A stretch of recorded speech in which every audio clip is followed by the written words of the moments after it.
Hello, Defender Nation, and welcome back to another installment of Defender Giants. Today's guest is a prior enlisted Defender NCO and is now the current Defense Force Commander at Al-Udeid Air Base. He is a Combat Valor decorated officer that is very active in Wounded Warrior programs and is an advocate for mental health assistance for our defenders, and is also passionate about breaking the stigma associated with mental health. Some of his previous assignments were as Deputy Group Commander at the 341st Security Forces Group and as Chief Nuclear Weapons Security at U.S. Strategic Command. Ladies and gentlemen, please welcome Lieutenant Colonel Kevin Lombardo. I'm definitely excited to be here today with you. Thank you very much for asking me to be part of this. Defender Giants is something I've been watching since you started, and if I could steal the words of Colonel Springer, something we should have been doing a long time ago, highlighting our awesome defenders who are out there, not just in the officer world, but in the enlisted world. Seeing some of my guys I've worked with over the years, Jimmy Wolfong, and also seeing Chief Gaylor on here, Chief Master Sergeant of the Air Force, number 5. I've spent so many times with him down at the schoolhouse, and it's just a thrill to see some of them on here, and I just can't wait to see the rest of the people that you get on here. And I'm proud of you too, Mark, for everything that you've done. I've seen you grow from your staff sergeant time up to senior master sergeant, and I know one day you're going to make one heck of a chief, and I'll be sure as hell to put you down on the list if I ever need a chief again. So that's absolutely awesome. Lieutenant Colonel Lombardo, thank you so much for the kind words, and thank you for taking the time for an interview with us. Jumping right into it, please tell us, what is your leadership philosophy? If you know Kevin Lombardo, you know from the time I was an airman, from the time I was an NCO, lieutenant, all the way up to lieutenant colonel, I'm 100%. They gave me the nickname Ricochet Rabbit, and that's a reason. I don't see putting anything where you only give 50%.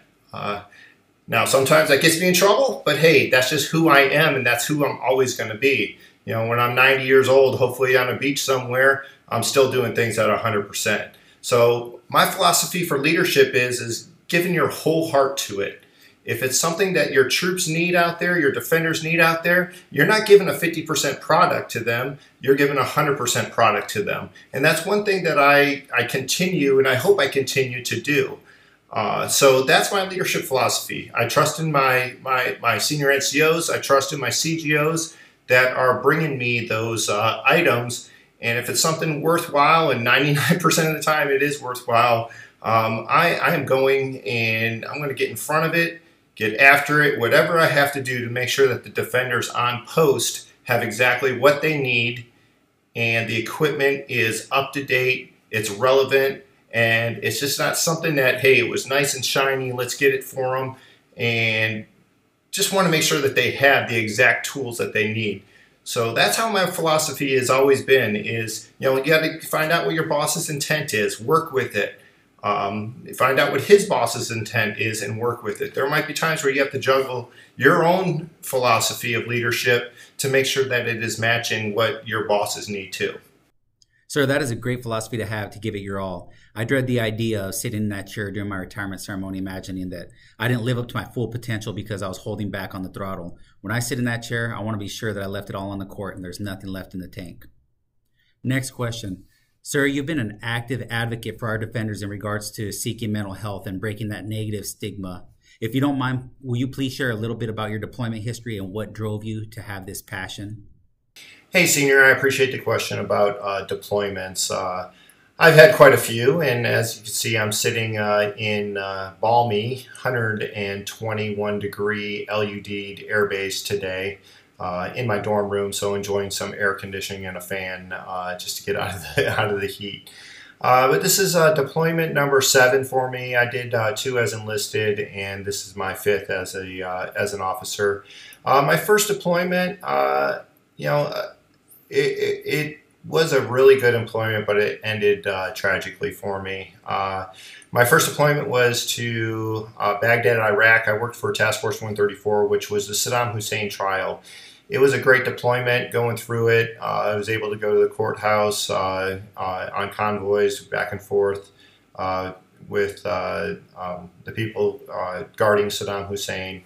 And but unfortunately, my deployment was cut short due to an unfortunate death of my daughter, who was just about 3 years old at the time. So I had to go back home, and wonderful, my team, now Lieutenant Colonel Moore, Andrew Moore, took care of a lot of things for me. Just the great people at Peterson.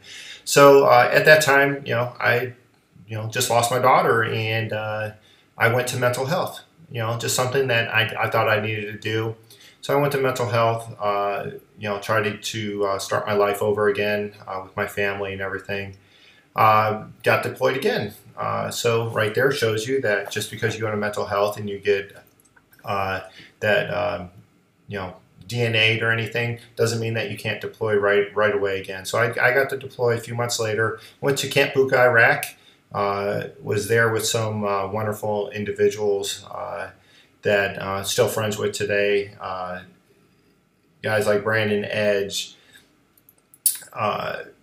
Rich Cicero, and these guys were just amazing, and they're still going through, still moving hard, either in the civilian world or military world now.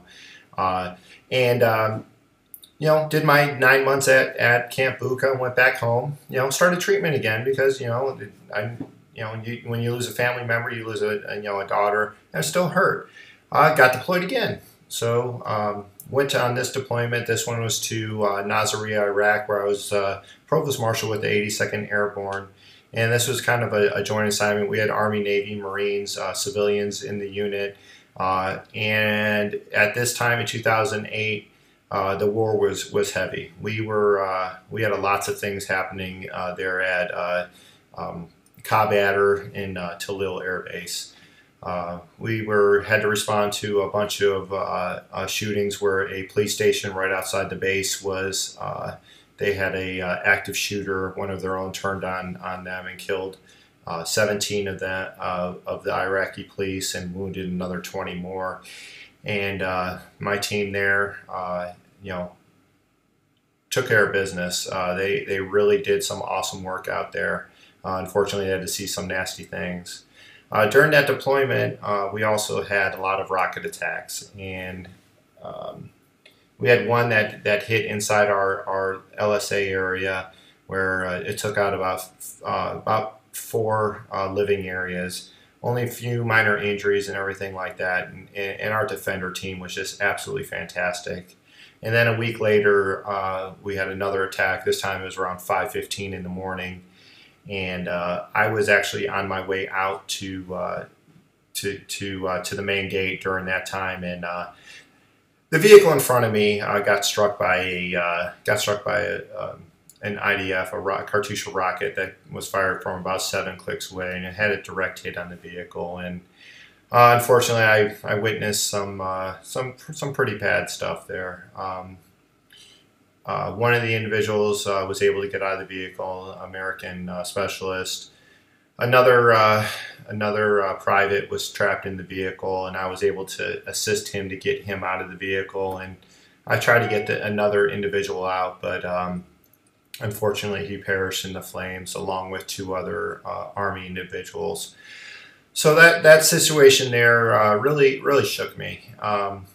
We were able to, with assistance of other security forces members, Dan Ball, the late Ruben Martinez, Joe Holmes. They were just fantastic that day, trying to assist with the injured and make sure that the scene was set up for mortuary affairs when they came out to take the bodies.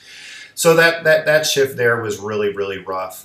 We tried to get our defenders to rotate through so they didn't have to stick around there too long.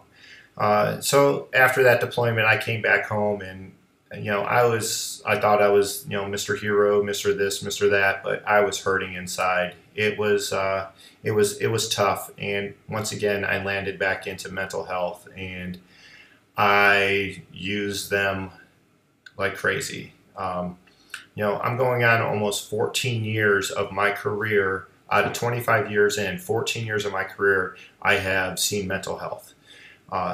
and that's one thing that I want to make sure that people, that stigma of mental health that is still out there for security forces members just needs to go away.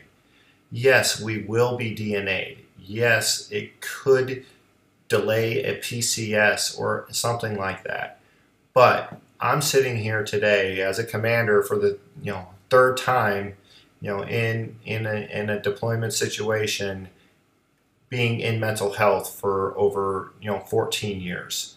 So we, as leaders, as defenders, we need to stop it. If somebody needs to take a knee, they need to take a knee, and that's for their reason only.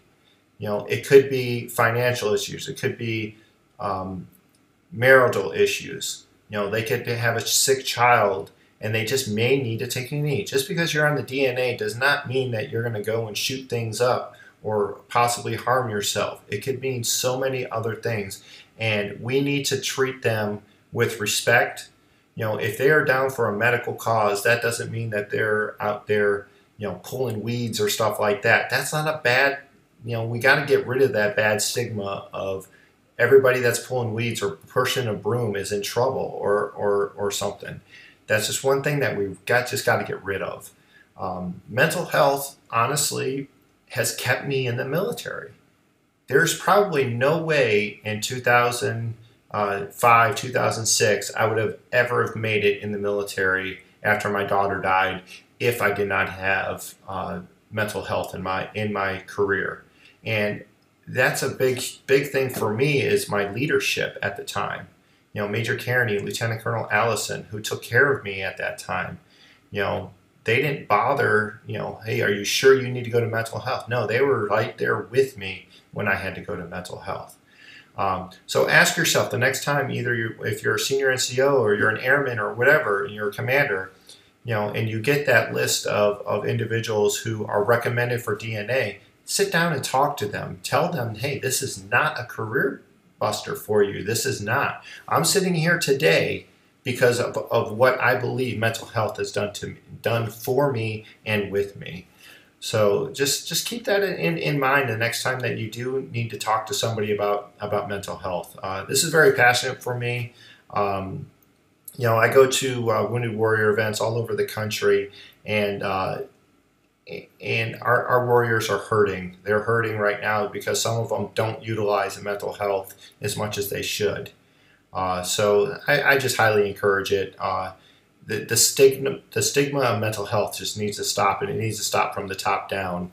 And hopefully, me being out there talking to people, I've published articles, I've done stories and everything else. So Mark, I know you've been part of this with me over the years and everything. I've told my story numerous times. I know you've been around it, but it's got to stop. It's got to stop, and I know General Collins and everybody else out there is working to do that, to get rid of that stigma. Wow, I cannot imagine some of the life events that you've survived through and what you've witnessed. I greatly appreciate you sharing your story. It's great to see a commander's perspective telling us that it's okay to get DNA'd. It's okay to get help. And I think that's bringing us a long way in breaking that negative stigma. Next question. What are some books that have impacted your life? So I'm going to touch on a couple of things that really I enjoy. And, there's so many things out there. Extreme Ownership by Jocko, The Dichotomy of Leadership by Jocko. And those are some great books. Turn this ship around. But I want to touch on some ones that really impact me, not just from a big, massive macro point, but one video. And it was a video that I originally, when I was in 1998, there was a Security Forces member, Tech Sergeant Butler, who was killed at Edwards Air Force Base in California. In 1998, I was a A1C senior airman in Kleinbrugge, Belgium, and it impacted us all. That was the first time that we actually, being in the military, a Security Forces member was killed by somebody on base who shot him at a traffic stop.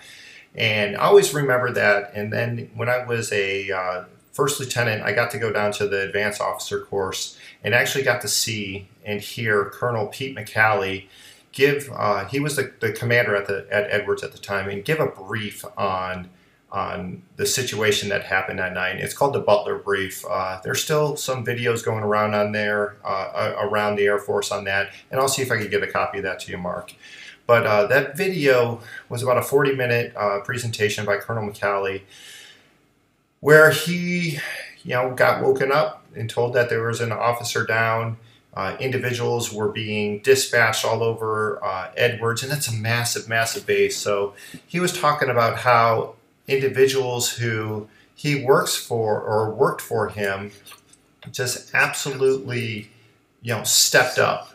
And that was one thing that I just remember thinking to myself is, it doesn't matter if there's a person that you really, doesn't do their job all the time great, but when they need to step up in the situation, they stepped up. And that's what Colonel McCallie went after in his presentation. He went to where, talking about the individual airman who was with with Tech Sergeant Butler trying to do CPR on him, and the ambulance came. And one thing that Colonel McCallie said, and it stuck with me, is, if there was one mistake he made that entire time, it was leaving that individual, making sure that individual didn't get relieved. He was out there for hours upon hours guarding the vehicle and the aftermath of Tech Sergeant Butler's remains out there. After the ambulance took over, the spot on the ground where Tech Sergeant Butler bled out. So that was one thing that stuck with me, and I used that. I always remembered that. And during a deployment, a situation came up where we had some, unfortunately, we had some bodies that were from a bombing. And I just remember that was one of the first things I told my Senior Master Sergeant Andy Reinhauer, I want 30-minute rotations of those individuals, because that stuck in my head. So, but the Butler Brief, if you could get it, it's about 45 minutes. Colonel Pete McCallie, it's wonderful.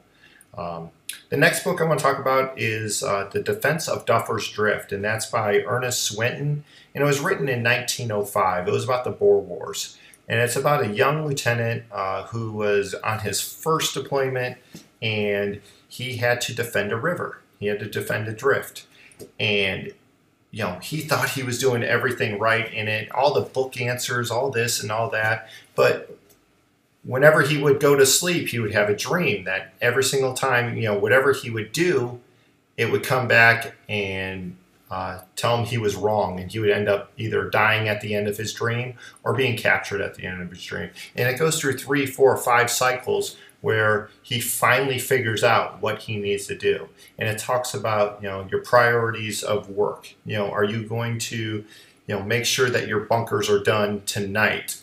Or are you going to wait for it tomorrow? Are you going to make sure your men are fed tonight instead of, during the daylight hours, or having them do fires in the evening? So it's just a wonderful book that just talks about how the struggles of a young lieutenant in the Boer Wars, so something going all the way back to the 1800s, still has relevance today in leadership.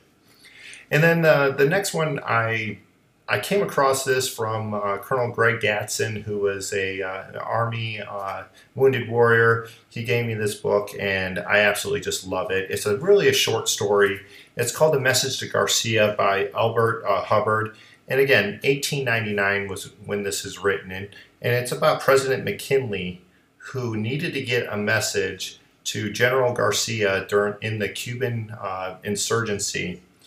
And he needed somebody to get a message to Garcia. And somebody brought the president a gentleman named Rowan. And in our generation now, everybody's like, start with why. Let's ask questions. Why do we have to do this? Why do we have to do that? Well, Rowan got tasked to get this message to Garcia. He didn't ask where Garcia was. He knew general direction where he needed to go. He didn't say, hey, boss, what's in this letter? He didn't ask, does it need to be there in 2 days? Does it need to be there in 5? He knew that this was an assignment by the president that he needed to get this message to Garcia. He didn't go into all the things that sometimes happen nowadays when we ask why. Yeah, some of those things are great. Start with why, this and that. But there are some times when a commander, a chief, an NCO, anybody, we need to task somebody and they just need to do the job. Sometimes we wait and we have to answer so many questions, and by that time, I just rather have done it myself. So there are some times when a task is important where the commander will ask you to do something. Man, just grab it and go with it. Don't sit there for 20 minutes and trying to find things that, yeah, sure, it might help you at that point, but you could do all that without having to bother the person that's tasking you to do it. So that book right there, again, it's a short story, Message to Garcia. I highly recommend it. It's literally a 10 to 15 minute read. And, that's just something that I'll come out and pull out every once in a while, especially, you get tasked all the time. And, do I need to ask all these questions right now? Or do I just need to go out, do the task, and come back to the boss and say, hey, boss, it's done? That's a great recommendation for our defenders to watch the Sergeant Butler brief videos. I'll see if I can get a link and post it in the description of this video. If not, hopefully somebody can post a comment link in the video. Now, sir, the floor is yours for closing comments. We always talk about time and this and that. Would I change things in my past? Absolutely. Honestly, there was times when I was a captain or a major, even a lieutenant or NCO back in the day, where I had been told, hey, from my wife at the time, everything, hey, the kids have this going on, or this is happening, or this is happening. If you have time to go, go. If you're working shift, ask your flight chief, hey, can I get somebody to work my post for 45 minutes while I go watch my kid play Saturday morning soccer, or be part of a play that you could be part of. Always ask the questions, because sometimes our younger airmen don't ask that question and they miss out on things. And I wish I wish as an officer I would have asked more. There was times where I missed my daughter's soccer game because I worked until 6 o'clock or 6:30 when I really didn't need to. Time control, time management is just something that I want to push to everybody, and especially right now as a commander. I look at my calendar each day, and there's meeting after meeting after meeting, and there's some things that if there is white time on there, I will put on there. Visit troops. Or I tell my chief, hey chief, if you see an hour on our calendar together that we don't have anything, just hard block it for both of us so we could get out and go and visit troops, our defenders on the flight line or defenders at the gate. It's often the case when you're a commander or you're in the senior NCO billet, you don't control your calendar, but take charge of your calendar.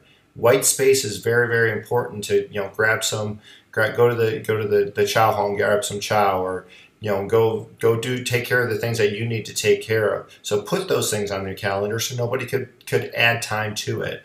As you can see in my background here, my family over here, there they are. My family is very, very important for me. I'm the youngest of 8 kids. I've had 2 brothers in the Air Force, 1 brother in the Navy. My dad was a Navy chief. So, family is extremely important. So find the time that you need to be, do the things that you like to do.